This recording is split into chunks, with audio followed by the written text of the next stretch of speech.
where our veterans' voices are heard. MBR Talk. Hey, thanks for supporting our channel by watching and listening. Find us on the web at mbradio.us.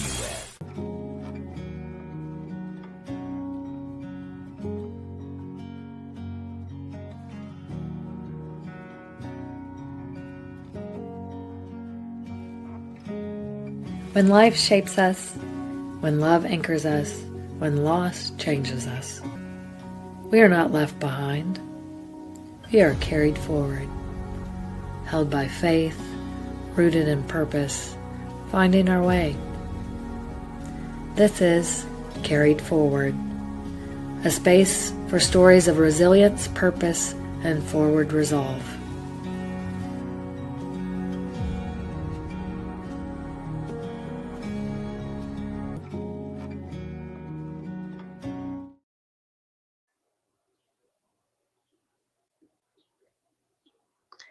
Hi, how's everyone doing today? Welcome to Carried Forward. I'm Shauna Nissen, and this is my cousin Tiffany.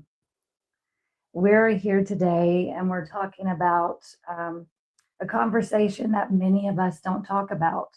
What happens when we drift away from our faith and what it takes to come back.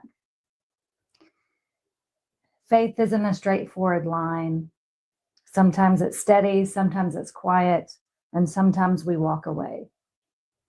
But what I've learned and what today's guest is going to share is God's not fragile. He's not surprised by our distance. And he's not finished with us when we wander.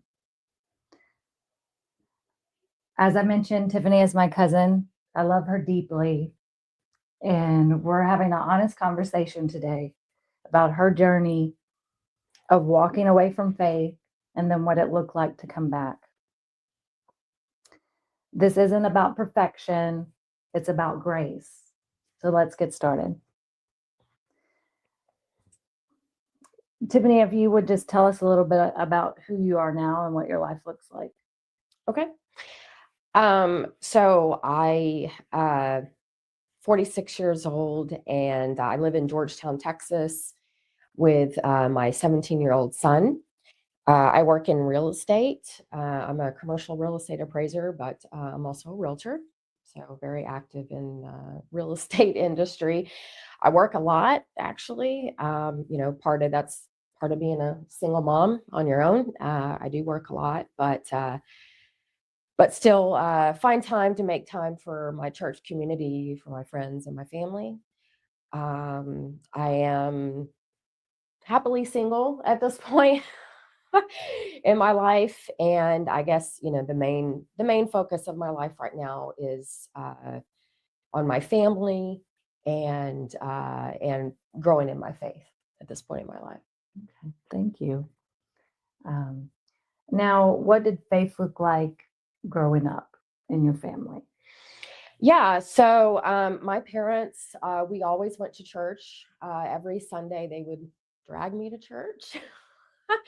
I was never super excited about going to church. I grew up in a Lutheran church. We went to the church that my dad's family went to, my grandmother, my grandfather. So that was basically where we went. It was a Lutheran church. As far as my memories about, maybe what kind of faith I had growing up, I would have to honestly say, I believed there was a God, and I was taught in Sunday school, and so I knew about Jesus and those things. But as a child, I never felt a true connection to God, and I didn't have a personal relationship, I guess you could say. Like I thought of God as this big powerful entity out there somewhere, but I didn't really have a whole lot of understanding about who God is and his love for us, or even Jesus and what his sacrifice truly meant. I don't ever feel like I ever got a real personal understanding of that as a child growing up. So you felt you were just going through the motions and doing what your parents expected of you. Right. Yeah. Going to church every Sunday because I expected it, not because I necessarily wanted to, but because it was what was expected of me. Yeah. I think a lot of people do that as children. Like, I know I did. I mean, I did eventually find Jesus' personal relationship when I was a teenager through church camp. But just day to day, I think that I too, like, you're just doing what your parents expect you to do. Mhm. Yeah. So, was there a season where you felt distant from God? Like, Absolutely. So, I had a very tough upbringing. My mother and father were very loving and they were doing the best they could, but my mother suffered from severe mental illness. They diagnosed her as bipolar and schizophrenic, and it was a constant struggle. There were times where she was in and out of mental hospitals, and I never had that mother-daughter relationship, and I never felt like I could really count on her. And oftentimes I felt like I was forced to be a caregiver to my mom. My dad did the best he could, but he, had to work and, trying to balance working and making sure my mom was stable and okay. You know, and then making sure that, I was doing what I needed to do, going to school, getting good grades, those kind of things. I remember my dad was very loving, and he did, to this day, has stuck by my mom, which is absolutely incredible. I know a lot of men would just walked away with, with how, dealing with my mother's mental illness. And it's still a struggle to this day. My mom still struggles with mental illness, and sometimes she's doing very well and then other times she's not. And it is still a struggle, but through it all, he is absolutely 1,000% stuck by my mom. And that is a testament to his, great love for her. And, but as a child, I felt very lost, and I hated my home situation, and I wanted to grow up fast and I wanted to get out. and you think this contributed to your distance from God? Yeah. Yeah. I think so. I think so, because I couldn't understand why I was suffering with this, why that this was happening to my mom. And um when I could see, like, my friends and some of my family members, I could see that they didn't have to struggle with this, that their moms were stable and they could, have that relationship and they had that stable home life. And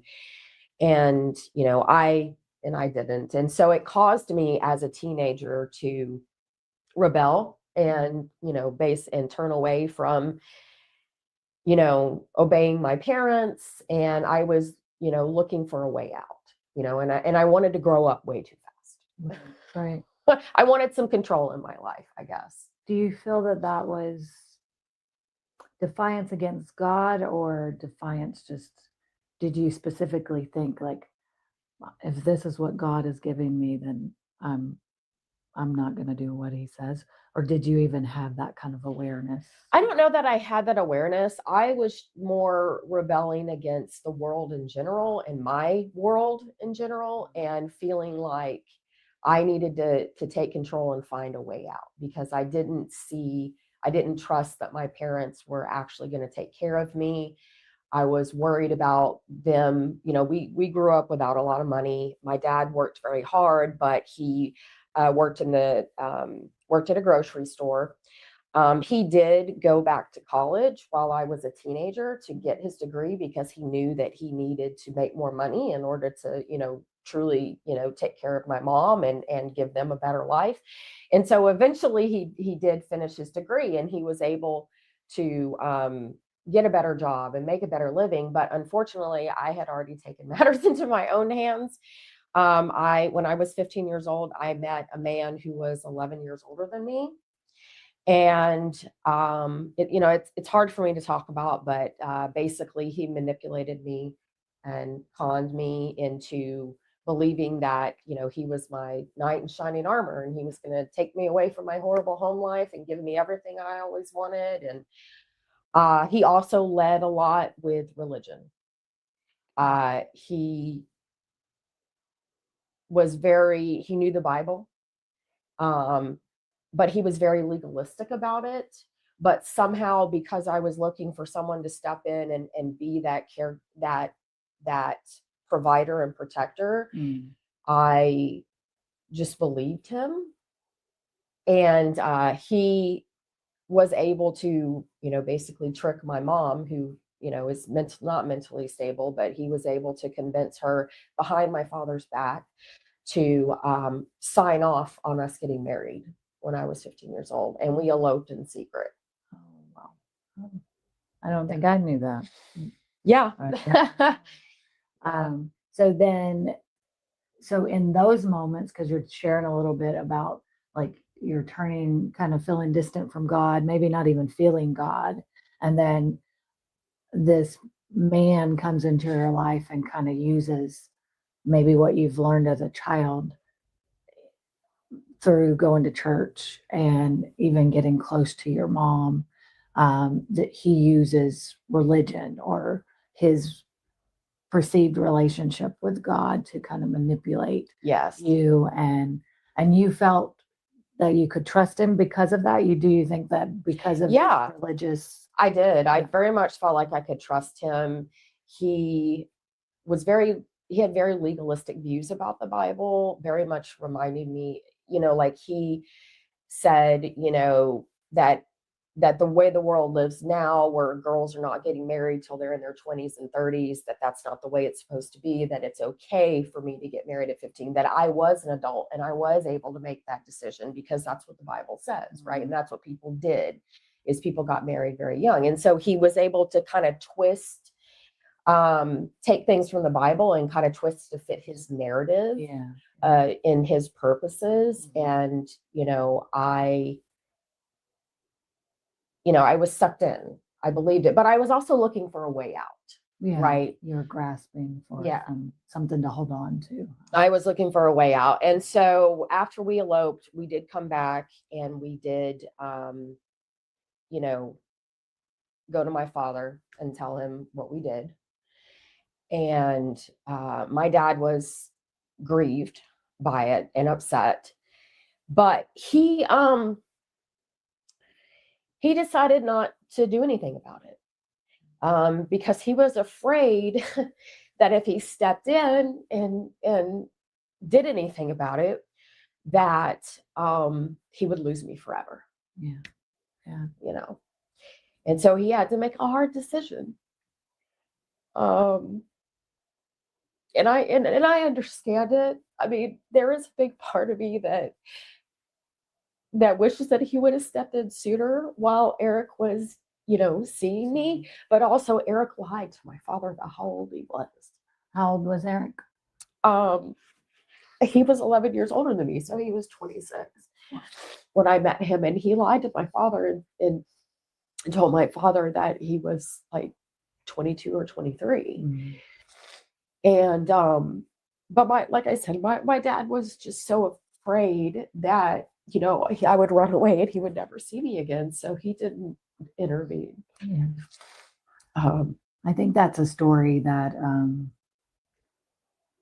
you hear a lot. I've heard that before in my own story, and a little different, but with my sister's story, that parents just get scared that they're not going to have any more connection with their child, that they're gonna like break ties and not be able to see them at all, so they compromise. And that's hard, because you wanted, well, now you probably look back and see like that you maybe wanted your dad to step in, but back then, what do you think that you would, if he tried to step in, what do you feel like if he would have said, Tiffany, I mean, I know we can't go back, but I just wonder, like. I don't really know. There was definitely a time in my life, after I divorced Eric, that I very much had wished that my dad had stepped in and gotten rid of Eric, but at the same time, I don't know how well that would have gone over, because I was very headstrong and I was very much looking for a way out, and I was absolutely convinced that Eric was it. And, so my dad didn't step in. We ended up moving to Memphis, which is where Eric's family lives. I got pregnant with my daughter, Sarah. I had her when I was 16 years old. It was a beautiful blessing. Yes. Yeah. To Yeah. this My day, daughter yeah. is absolutely wonderful. Yeah, such a blessing. But and then we eventually moved back to Texas. And after 5 years of marriage, well, long before 5 years of marriage, it was falling apart. He wasn't living up to the promises that he made. And, he was supposed to be the provider and the protector. We were supposed to have this great life, and he just wasn't able to do that. And what did that look like? Like him not being able to do that? And then caveat to that question, what did you guys go to church, and were you involved in a Christian community? It's funny. Not really. That's what was interesting was we weren't really going to church. And after about 2 years of marriage, I was already checking out. I realized that he wasn't who he said he was, and I basically wanted out. We didn't end up getting divorced until 5 years. After 5 years of marriage, we did finally get divorced. But during that time, he was still trying to manipulate me and scare me into staying with him. And, but I remember one day I came home from work and I looked around our house and I said, I can't do this anymore. Just something in me just snapped. And I said, I can't do this anymore. And so I walked out and I went to live with my parents. I left. And then I remember at one point he called me and he was threatening, to kill himself. And he's like, if you don't come back and, come back to our marriage, I'm going to kill myself and my blood will be on your hands. And I remember I was so shut down that I just said, go ahead. Because I just couldn't do it anymore. Yeah. It was your own survival. Yeah, I just couldn't live in it anymore. And honestly, I felt a lot of shame over getting married so young, because there is definitely a modern stigma that goes along with getting married so young and then having a baby so young. There is this, societal stigma that I was ashamed of, and I wanted to run away from it. I didn't want to even acknowledge it anymore. Like I wanted to pretend like it never happened. And so, I was so desperate at that point to get away from Eric, that I let him convince me to give up custody of my daughter. But I was just, in that moment, I was so young and I was just so ready to be away from him. Because by this time, how old were you? I was 21.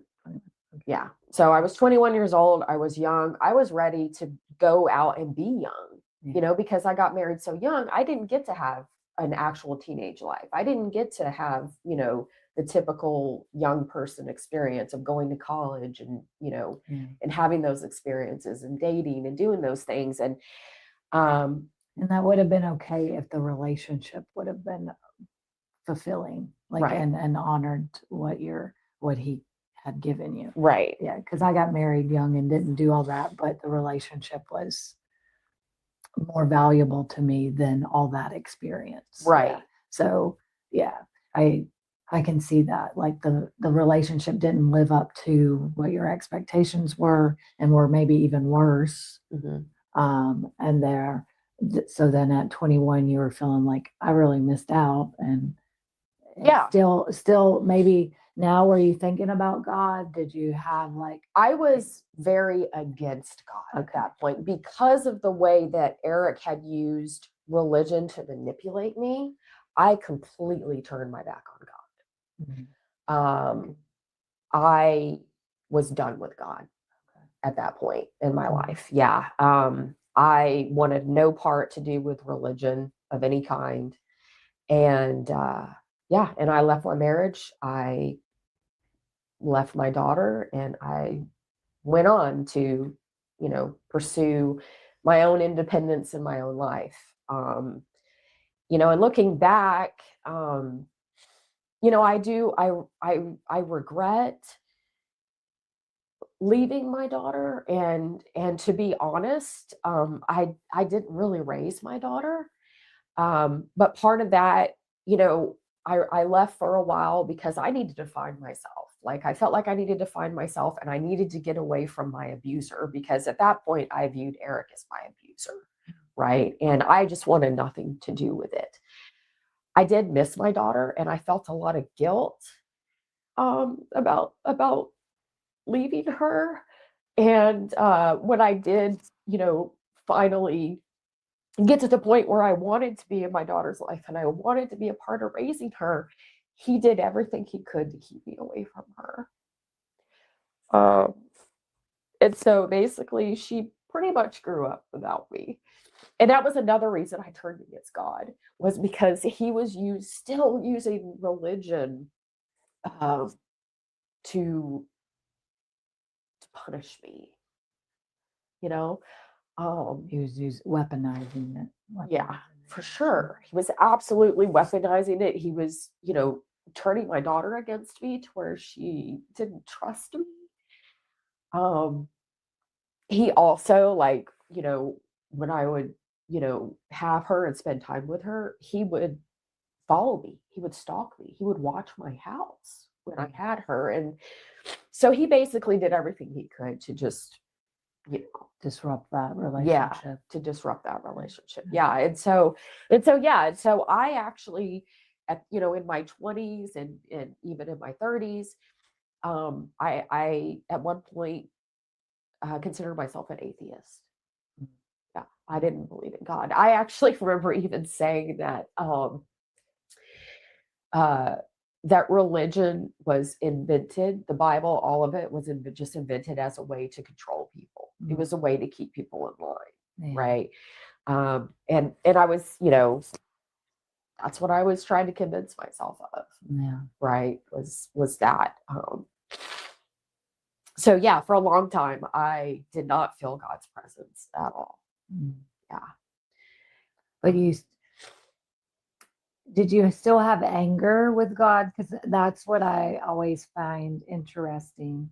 And I know it's been spoken beyond my thoughts, is that when someone says that they're atheist, but it's a lot of times comes from an anger with God. But if you didn't believe at all in a God, then you wouldn't have anything to be angry at, right? Right. Yeah, yeah, I think it was, I was trying to find a way to make sense of a world where things are not fair, right? Yeah. And that was my way of making sense of it. Like, people suffer. Like, if there is a God, then why do people suffer? Why do people go through all these hard times? Why are children abused or things like that? Right. Like, for me, I couldn't understand. And I just felt like, well, if there is a God, he's not a very loving God, because look at all the horrible things that happen in the world, right? So, I spent a lot of time, trying to heal my trauma with, a lot of self-help books and,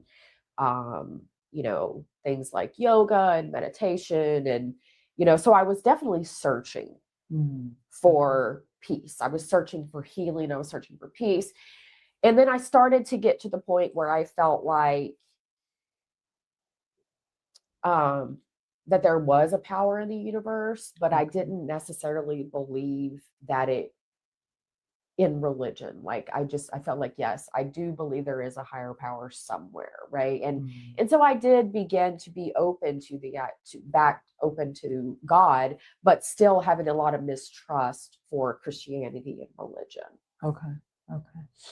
And so you started feeling less like there's nothing to believe in, and you started believing in more of a just a presence, a power, Yeah. and that began to maybe soften you a little, or Yeah. you think? Yeah. I do feel like I was becoming more open to the idea of, okay, there is some kind of power out there, right? And wanting to try to tap into it, and trying different things. Mm. Um, About how long do you think that in your life you felt that way? Like, I'm open to a higher power.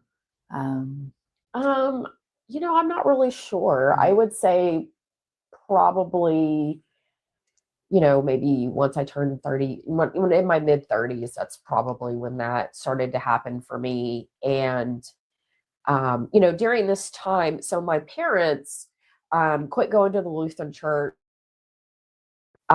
started going to a Bible church, like a non-denominational Bible church, but they also ended up having a born again experience, both of them, where um, they had like I said, a born again experience, and really, instead of being more religious, were um, filled with the Holy Spirit, right? They were, and they had a personal relationship with God. okay. And my parents would try, especially my dad would try to talk things, but he would constantly tell me, we're praying for you. And so my parents were praying and praying and praying for me that, I would come back to faith, and I would find God again. And did they share that experience with you? Their born again experience. They're getting more of a one-on-one connection rather than just going through the motions. They shared that with you prior to you changing. They did. Yeah. Yeah, my dad did. And I wasn't real open to it, but I did see a change in my parents' life and in their relationship. Okay. And so I did see a change, and I always, at that point, I had taken the stance of, some people need religion, right? Yeah. And I'm not going to be the one to tell them no, especially if it seems like it is helping them and doing good in their life. And it was, because they were very active in their church, and they had friends in the church, and I could tell that it was good for my mom, and it was good for their relationship. So, I was happy for them, and I never, but I still, for a long time, wasn't open to it. Like, they would invite me to go to church, and I never would. Yeah. Yeah. Um, yeah. But So you did. That is interesting, though. But even though you weren't really open to their form of belief, and you even had some like history with why maybe why you weren't as particular to them, but you still noticed changes. Yeah. In their lives, positive changes. yeah, very much so. Yeah. I mean, because basically it enabled my dad to be able to continue to, love my mom, Right. and take care of her, even when she was doing good or not doing good, Mm. Um, and so, it wasn't lost on me, and then from time to time, I had lived with my parents. And every night before they would go to bed, every single night, and they still do it to this day, they would read the Bible together. Oh. Right. Oh, And so, yeah. I could see it. But it's one of those, things where the only way I can explain it is you it's not enough to just see it in someone. You have to come to the end of yourself, Mm. Yeah. and search, and begin to look and search for yourself. Yeah, I agree. But I think it's important that they continue to be consistent. And you saw that in them. I think it's important for Christians to be consistent in their actions and beliefs because people are watching. Right. Like, even people that you think there's no way she's gonna, change her heart or mind, but by continuously just doing what you believe and loving the Lord and showing up for that, I think it does make a difference. Yeah. It does. And I Yeah. know prayer works. Yeah. It does. And, sometimes, God doesn't answer our prayers right away. But, my parents prayed for me for probably 20 years and they never stopped. Yeah. And it did work, it did end up working. But, for me, it took a big wake up call. And that was my next question. So was there a turning point moment, which I know there was. So if you'd share that with us. Yeah.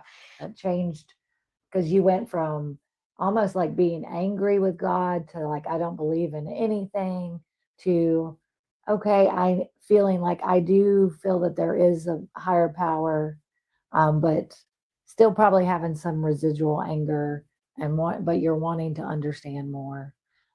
Seeing your mom and dad's lives, probably seeing other people's lives. I hope seeing mine, but then you had this big moment. So share that with us. Yeah. So this was almost exactly 2 years ago. It was March of 2024. So one of the big things that I've struggled over the past 10 years is being in an on again, off again relationship that was very toxic and that I didn't know how to get out of. But at that time, I was talking to him and spending time with him. But it was a Friday evening. We had him and I had just got done having dinner, and we were driving back to his apartment. He lives in an area that has it's called the Domain in Austin, and it has a lot of apartments and stuff, but it also has a lot of shopping, restaurants, bars, things like that. So after we got done having dinner, I was driving and we were headed back, to his apartment. We were going to go meet up with some of his friends. And I came to a stop sign as a 4-way stop, and I stopped. And then I started to pull forward into the intersection when a big SUV ran the stop sign going probably 40 miles an hour and nearly hit me. I just slammed on my brakes. He ran the stop sign. I slammed on my brakes. I honked at him because, like, what are you doing? And he literally jumped out of the car while it was still in gear. The car jumped the center median and went off into an alley that has parking for employees, and hit a couple cars. And then he starts walking towards us and pulls a gun out and starts yelling and waving it around. And in that moment, initially, I was shocked. Like, what? I was not expecting that. I was not expecting someone to jump out of a car, moving vehicle, and wave a gun around. And then he turned around to, I guess, to try to go back to his car. And I started moving forward, like, okay, let's, maybe get out of this situation.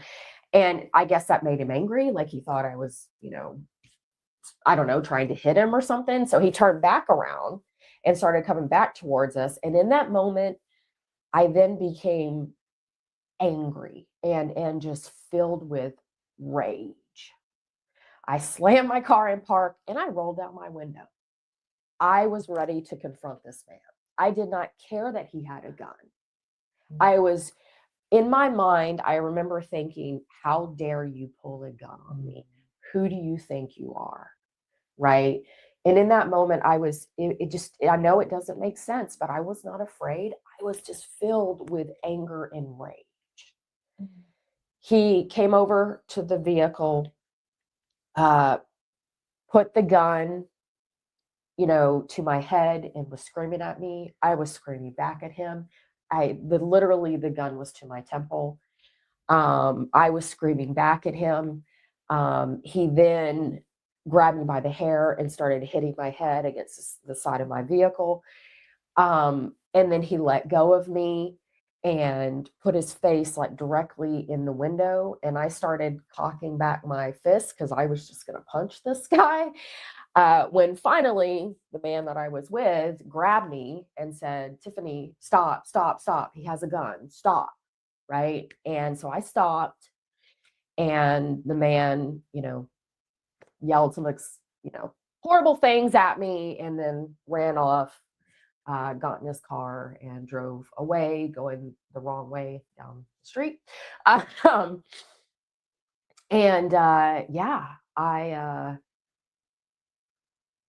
it was a surreal experience, and but at the same time, and it was highly emotional, but the thing that was missing from my reaction was fear. I wasn't afraid. I was just angry. But that situation caused me to evaluate a few things in my life. And it caused me to say, Tiffany, why did you react that way? Why were you angry and filled with rage? Like, why were you not afraid for your life? Like, why were you not afraid? Was this immediate you started feeling this, or a few days after? I think it was maybe a week or so after. I really was trying to evaluate why I reacted the way that I did, because it didn't make sense. Yeah. It didn't make sense. Like, I should have been terrified that someone was pulling a gun on me, but I wasn't. And I wasn't afraid for my life. And then that took me to, why am I still here?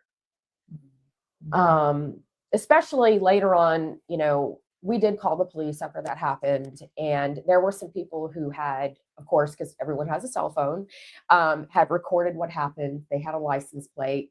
They were, the investigators were able to track this guy down. And so I had to go to the police department to look at some photos, to like a photo lineup, to try to identify the man. They pretty much knew who it was already, but they wanted me to pick him out. And one of the things that the investigators told me that they knew about him was that he had just been released from prison 3 months prior. He'd done time in California for shooting someone. Wow. And that was when it hit me, and I said, he could have just shot me right in the face. Yeah. And he didn't. Right. And why? Why didn't he? I gave him every reason to. I was screaming horrible things at him, and I was, basically daring him to do it. And I was like, wow, like, why didn't he? And that was when I started to feel like God had intervened. For whatever reason, God had intervened in that moment and kept that man from shooting me. And that was when I was like, I don't know. I just felt like.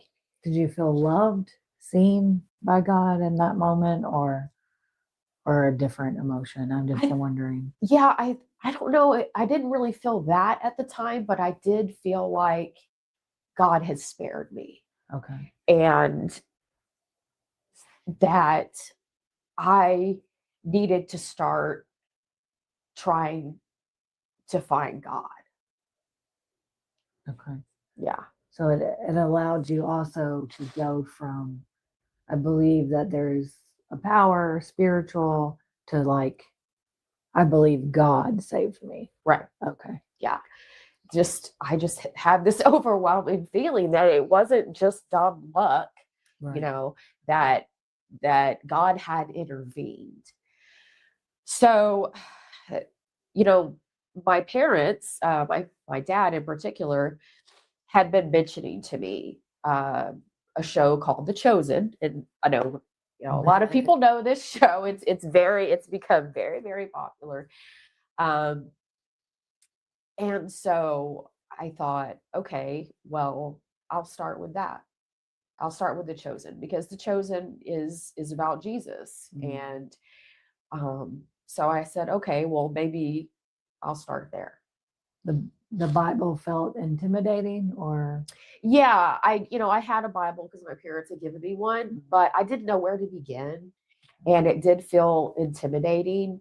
But I don't know, something just told me just watch The Chosen, give it a chance, just watch it, see, see what this is about, because, you know, I don't know, I just, something told me to do that. And so I started watching The Chosen.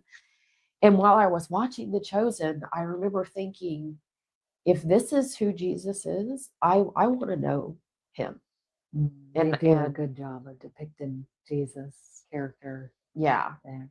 yeah. And I said, I want to know him. If this is Jesus, I want to know him. Yeah. Right. Oh, that's And beautiful. that was kind of where my journey began.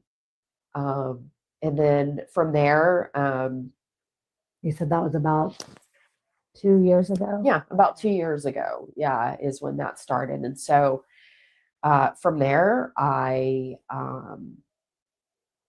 started going to church. It was a big church in Georgetown. I started going to church. I joined a small group and, did kind of a Bible study with them.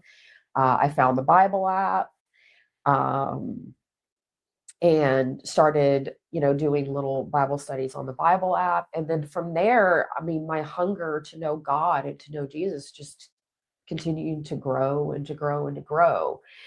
And then I started to understand,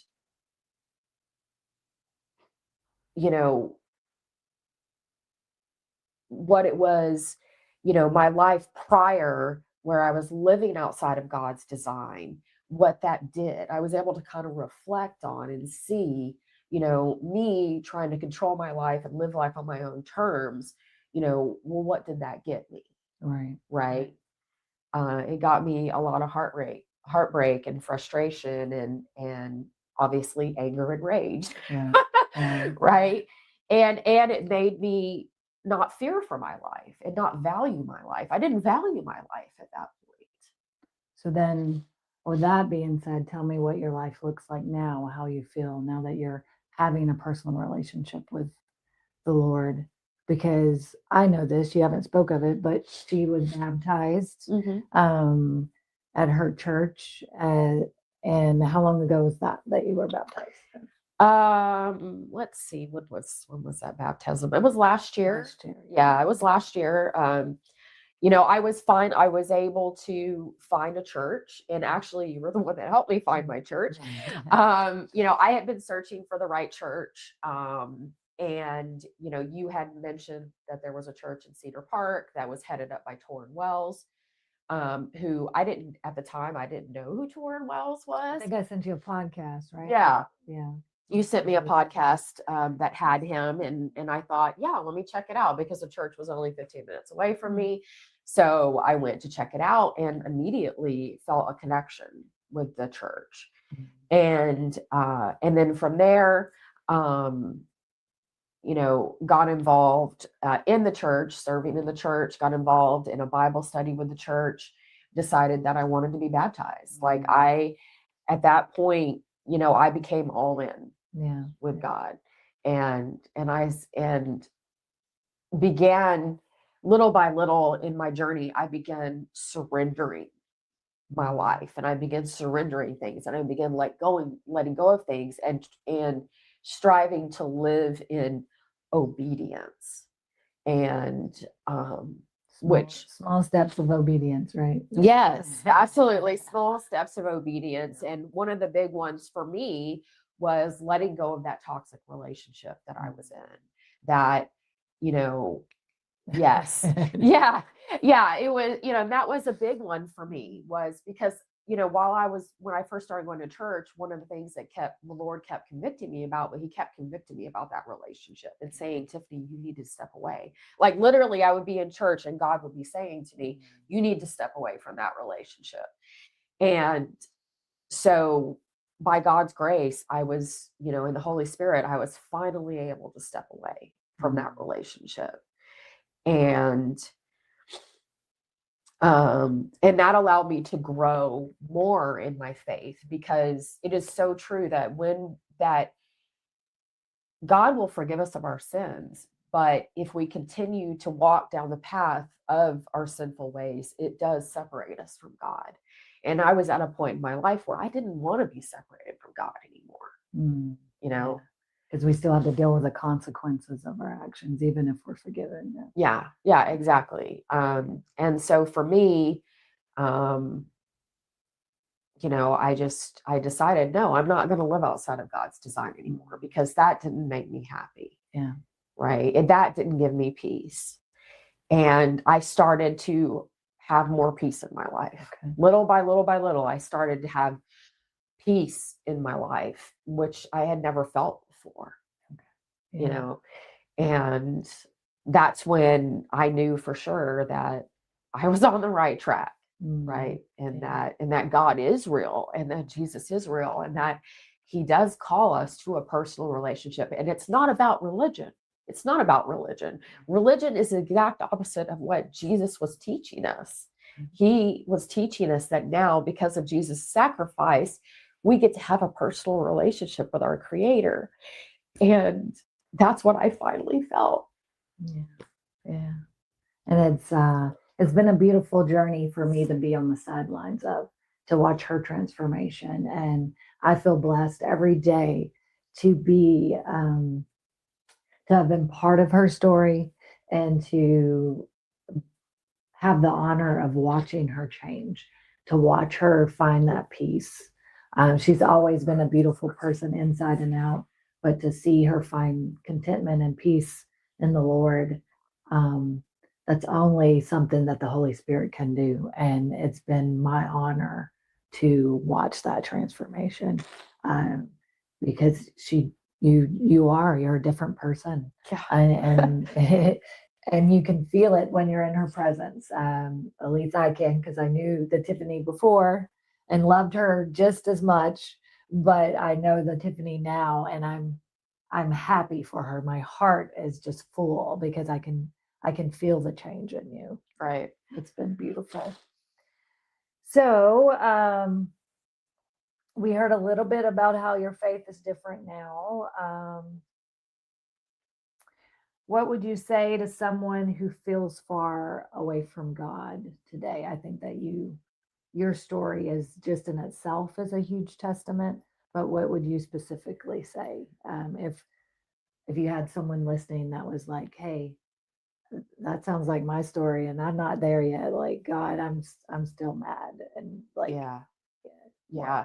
I think for me, the big turning point was, I came to the end of myself, right? And I realized that I couldn't do it on my own. I couldn't power through it, right? I couldn't, I needed to come to the end of myself and realize that I couldn't heal these wounds on my own. But I think also too, I needed to forgive myself, right? I needed to forgive myself for the choices that I made. I needed to and forgive other people for the things that happened to me, and the wrongs that were done to me. Like, I had to let go of that anger and just surrender it all to God and ask him, and forgive, and truly forgive, so that I no longer felt shame about my decisions in my past, and the things that I had done. I needed to stop feeling that anger, resentment, and shame, and just come to the end of myself and say, I can't do this. Literally, I can't do this. I need you in my life. I need you to guide me. I need you to heal me, because I can't do it on my own. Just surrendering. Yeah, surrender. Yeah, that's letting them. And so your maybe, I was going to say your advice, but not necessarily advice, your story to someone that's listening that might be in a similar situation, just to surrender, to trust God enough to surrender, to forgive yourself. Right. Yeah. Trust God enough to surrender, and to ask him to guide you and to come into your life and to heal the hurts that you have, and to seek after him, right? To get into his word, because I know that my faith has grown so much because I'm in the Word, Yeah. and I am hearing the Word, and I'm studying the Word. But yeah, I would say, anyone who feels far from God, it's just a matter of seeking. And in the Bible, the Lord does said, seek and you shall find. So you have to come to the end of yourself, and you have to seek God, and He is there. He will answer you. And I know that can be a hard thing to do, and it can be a scary thing to do. So true. But that's what I did. And little by, With a little help from a crazed man and a gun. But yes, right. With a little, yeah, exactly.